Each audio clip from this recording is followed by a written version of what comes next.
This aircraft specializes in environmental intelligence. So we're the only high-altitude aircraft that NOAA's operational fleet. It's a Gulfstream 4 aircraft. We fly at about 45,000 feet, based at MacDill Air Force Base in Tampa, Florida. An average mission for us lasts 8 hours. We cover 3,800 nautical miles over the course of an average mission. And our mission profile is to fly either around or over the top of hurricanes and study the surrounding areas, obtaining information the hurricane models need to get better and better. Average crew on the aircraft, about 6 crew members in the back, myself and my 2 co-pilots up front. 9 people on board is an average mission profile. We use 2 pieces of equipment to collect hurricane intelligence. First up is a drop sonde. It's a sensor that's released from the aircraft at 45,000 feet, and as it free falls through the atmosphere, it's sensing wind speed, wind temperature direction, temperature dew point, things the hurricane model needs to get better and better.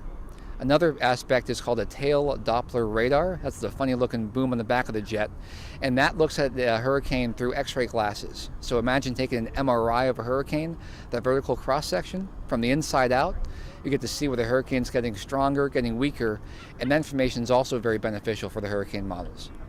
The importance of our flights is called in situ observations. So when a hurricane normally forms in the oceans of the world, it's a data sparse environment. That means when the hurricane model is trying to get a handle on where it might go, they don't have a lot of information to work with initially. The more times we fly, the NOAA hurricane hunters and the Air Force Reserve hurricane hunters, the more times we fly, get out there in the weather, the more data we get for the hurricane models, the better the forecast is going to be. Hurricane Sandy comes to mind, definitely fairly recently.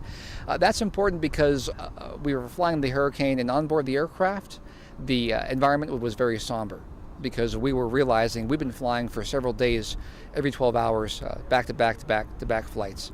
And as Sandy was making landfall, we knew that we were still up there flying the mission, trying to make sure that people were as informed as possible, but people were about to be impacted. And that's really the goal of our mission. Answer 2 questions: where the hurricane's going to go, how bad is it going to be? And that's what we do every single time we fly.